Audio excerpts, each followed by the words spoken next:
नमस्कार। उत्तर प्रदेश विधानसभा के लिए दूसरे चरण में आज 9 जिलों की 55 सीटों पर मतदान हुआ। सहारनपुर, बिजनौर, अमरोहा, संभल, मुरादाबाद, रामपुर, बरेली, बदायूं और शाहजहांपुर में वोट डाले गए। कई जगह वोटर काफी उत्साह में दिखे। दूसरे चरण में 61.2% वोट पड़े हैं। 2017 के मुकाबले 4.5% कम वोटिंग दर्ज की गई। हालांकि अंतिम आंकड़े नहीं हैं, इनमें बदलाव हो सकता है। उधर उत्तराखंड की 70 विधानसभा सीटों के लिए भी आज एक ही चरण में मतदान हुआ है। 59.5% वोट पड़े हैं। 2017 के मुकाबले 6.1% कम वोट पड़े। हालांकि चुनाव आयोग ने ये आंकड़े कहा है कि अंतिम आंकड़े नहीं है। उत्तराखंड में इस बार बीजेपी और कांग्रेस के बीच कांटे की टक्कर बताई जा रही है। इसके अलावा आम आदमी पार्टी के रूप में तीसरा फैक्टर भी यहां पर मौजूद है। और उधर उत्तराखंड के मुख्यमंत्री पुष्कर सिंह धामी पर चुनाव आचार संहिता के उल्लंघन का आरोप लगा है। धामी मतदान से एक दिन पहले पूरे लाव लश्कर के साथ खटीमा में प्रचार करते हुए नजर आए। आज वोट डालते समय भी उन पर पार्टी के प्रचार का आरोप लगा है। ज्यादा जानकारी दे रहे हैं हमारे सहयोगी अक्षय डोगरे। इस वक्त हम उत्तराखंड की खटीमा कॉन्स्टिट्यूएंसी में मौजूद है, जहां से मुख्यमंत्री पुष्कर सिंह धामी खुद चुनाव लड़ते हैं। पिछले 10 साल से वो यहाँ से विधायक रहे हैं और आज यहाँ पर वोटिंग हुई। इस वक्त हम एक पोलिंग बूथ के बाहर मौजूद हैं। लेकिन चिंता की बात आज ये रही कि मुख्यमंत्री जब खुद वोट डालने गए तो वोट डालते समय उन्होंने पार्टी के सिंबल पहने हुए थे, भारतीय जनता पार्टी के बैज पहन के वो खुद भी थे। उनकी धर्मपत्नी जो आई थी उन्होंने भी बीजेपी के सिंबल पहने हुए थे, जो एक तरह से मॉडल कोड ऑफ कंडक्ट का वायलेशन है। दूसरी चीज़ ये हुई कि जब उनकी धर्मपत्नी खुद बूथ टू बूथ जाकर एक तरह से कैंपेनिंग कर रही थी तो भाजपा के समर्थक उनके साथ मौजूद थे, जो कि दूसरा एक तरह से खुलेआम मॉडल कोड ऑफ कंडक्ट का वायलेशन था। और वोटिंग बंद होने से ठीक पहले मुख्यमंत्री खुद इस बूथ पर आए। उन्होंने यहाँ पर आकर बूथ तक वो गए, जो कि तीसरा एक तरह से मॉडल कोड ऑफ कंडक्ट का वायलेशन कहा जा सकता है। यहाँ पे बहुत सारे लोग हमारे साथ मौजूद हैं, उनसे हम बात करके समझने की कोशिश करेंगे कि आज का क्या पूरी की पूरी स्थिति रही। आप लोग यहाँ पर थे, क्या मुख्यमंत्री आए उससे आप लोग क्या किस तरह से उसको देखते हैं? धामी जी और उनकी पत्नी पटका लगा के आ रहे हैं। जो महिलाएं हमारी कांग्रेस के, सपा के, बसपा के जो लोग थे उनको यहाँ घुसने नहीं दिया जा रहा था। सुबह से लाठी मार के भगाया जा रहा था। वो 500 आदमी वहाँ इकट्ठे थे, किसी ने रोकने का नाम लिया। अगर वो इतने ईमानदार होते तो ये नहीं कहते कैमरा बंद करो। अगर देखो ईमानदारी सामने आती है। अगर मैं सही हूँ तो मैं ये नहीं कहूँगा कैमरा बंद करो, मेरी चीजें लो। अगर हम गलत है तभी कहेंगे कैमरा बंद करो। कानून की अवहेलना हुई, इलेक्शन कमीशन की जो गाइडलाइंस है उसकी अवहेलना हुई।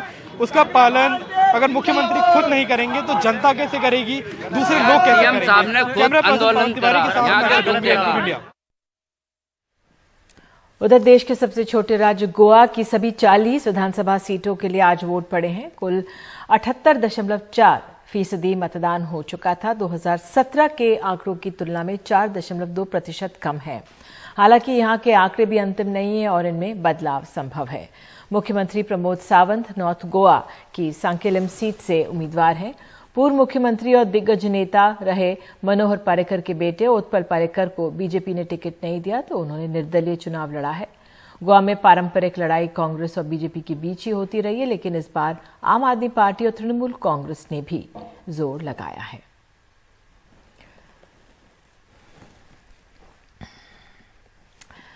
तो उधर उत्तर प्रदेश विधानसभा चुनाव के दूसरे चरण में भी बहुत से मतदाताओं के नाम वोटर लिस्ट से गायब थे। ऐसे कई लोग मिले जो 2017 और 2019 में वोट डाल चुके हैं, जबकि इस बार वोट नहीं दे पाए। दूसरे चरण में भी कई जगह से ईवीएम्स में खराबी की बात भी सामने आई है। सौरभ शुक्ला की ग्राउंड रिपोर्ट देखिए।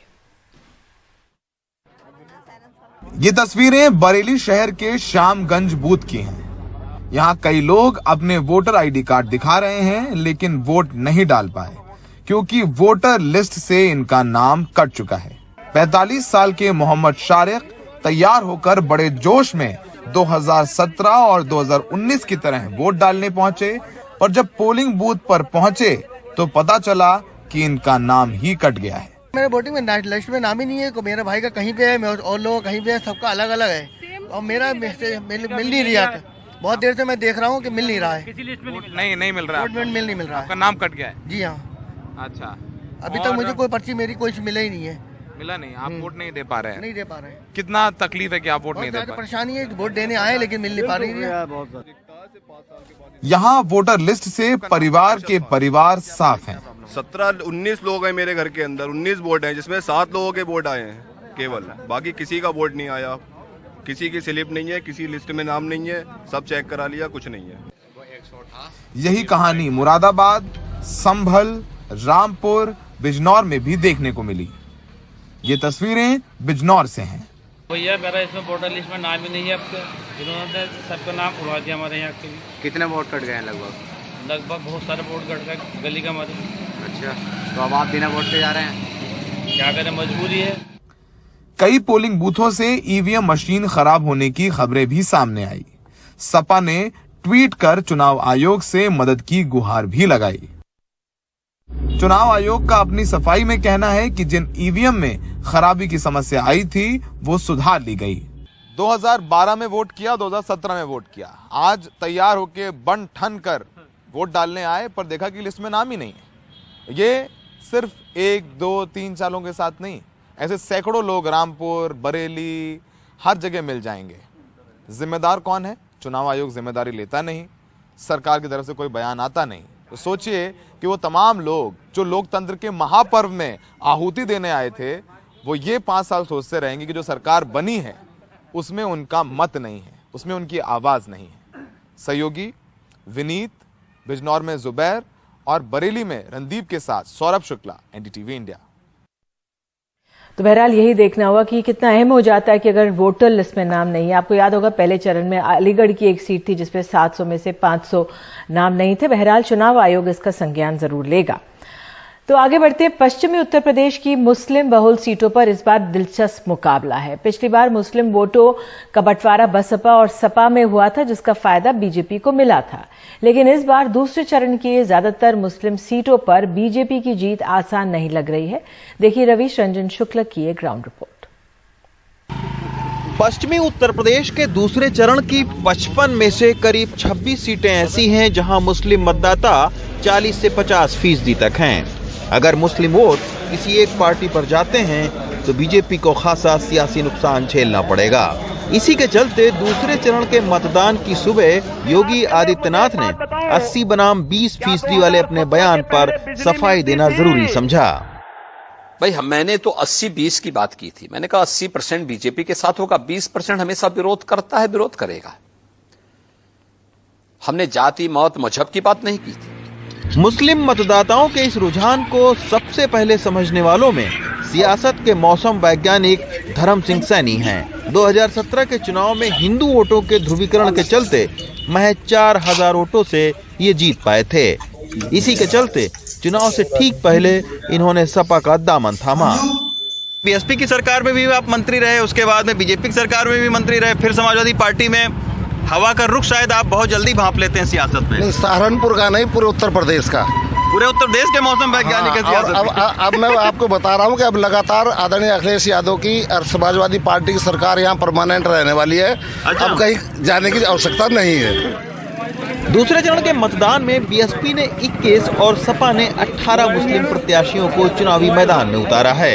इस बार मुस्लिम मतदाताओं का रुझान देखते हुए पिछली बार महज 4000 वोटों से हारने वाले इमरान मसूद का भी टिकट कटा। लेकिन मुसलमानों में प्रभावी नेता होने के बावजूद वो बागी होने की हिम्मत नहीं जुटा पाए। देखिए, उत्तर प्रदेश में तो कांग्रेस है नहीं, अभी यहाँ तो कोई बात करना फायदा नहीं है। यहाँ तो कुछ है नहीं, यहाँ तो समाजवादी पार्टी और भाजपा के बीच में सीधी लड़ाई है। देखिए, धर्म सिंह जी का और मेरा कॉम्बिनेशन इतना मजबूत है, हम और वो आमने सामने चुनाव लड़े, लगभग बराबर वोट लेते रहे 2 चुनाव में। 4000 से आप सिर्फ हारे थे। हाँ, बराबर लगभग वोट लेते रहे, 90 प्लस।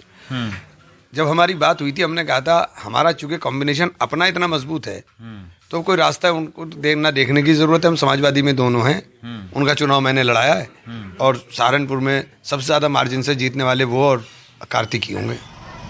मुस्लिम वोटों के बंटवारे का सबसे बड़ा उदाहरण देवबंद की सीट है, जहां 2017 के विधानसभा चुनाव में बीजेपी को पहली बार जीत मिली थी, क्योंकि यहां बीएसपी और सपा के बीच मुस्लिम वोटों का बंटवारा हुआ था। इस बार जमीनी हालात अलग दिख रहे हैं। सहारनपुर से अशोक कश्यप सुधीश कुमार राम के साथ रवीश रंजन शुक्ला, एनडीटीवी इंडिया।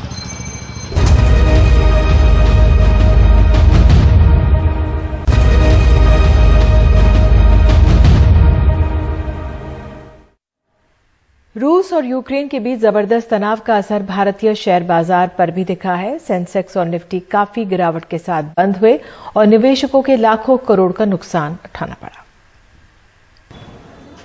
निवेशकों के 6 लाख करोड़ मिनटों में उड़ गए। जैसे ही यूक्रेन के संकट की वजह से तेल के दाम 7 साल में सबसे ज्यादा $95 बैरल होने की खबर आई, सेंसेक्स 1747 अंक गिरकर 56,405 पर बंद हुआ, जबकि निफ्टी 531 अंक गिरकर 16,842 पर बंद हुआ। लेकिन शेयर बाजार इस आर्थिक संकट का बस एक पहलू है। यूक्रेन रूस तनाव ने कई दूसरे आर्थिक मोर्चे भी खोल दिए हैं। तेल के दाम $100 प्रति बैरल छू रहे हैं। रुपया कमजोर पड़कर प्रति डॉलर 75 का हो गया है। तेल के दाम बढ़ने से महंगाई दर का मोर्चा बड़ा हो गया है। हालांकि आरबीआई के गवर्नर का कहना है, चिंता की कोई बात नहीं है। So that should not surprise or create any alarm because इससे किसी को घबराना नहीं चाहिए।